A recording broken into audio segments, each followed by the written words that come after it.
Hi friend, कसे आहात? आशा करतो की आपण सर्व मजेत असाल. तर मी तुमचा लाडका यूट्यूबर पी जाधव साहेब. मी आलेलो आहे आता शेतामध्ये आणि बघू शकता आपण आपलं हे जे बाजरा आहे हे 25 तारखेला लावलेलं आहे मित्रांनो, 25 जानेवारीला. आणि आज रोजी बघू शकता आपण निघलेलं आहे एकदम टकाटकमध्ये. आणि हे तिसरं पीक आहे मित्रांनो.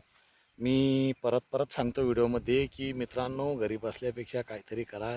विहिरीत जर पाणी असेल तुमच्याकडे तर तुम्ही तिसरं पीक घेऊ शकता. सोयाबीन, तूर आणि बाजरी किंवा सोयाबीन, तूर आणि हरभरा अशा पद्धतीनं आपण 3 पिकं घेऊ शकतो मित्रांनो.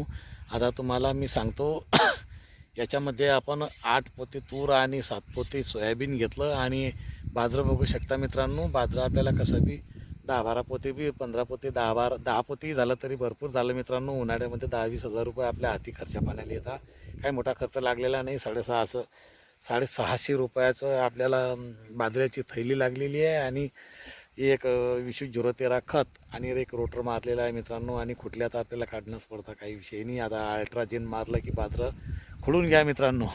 तर मित्रांनो, माझे व्हिडिओ आपल्याला कसे वाटतात नक्कीच कमेंटमध्ये सांगा. व्हिडिओला शेअर करा, सबस्क्राईब करा, लाईक करा मित्रांनो. तर बघू शकता, मी तुम्हाला दाखवतो आपलं बाजरं एक वेळ.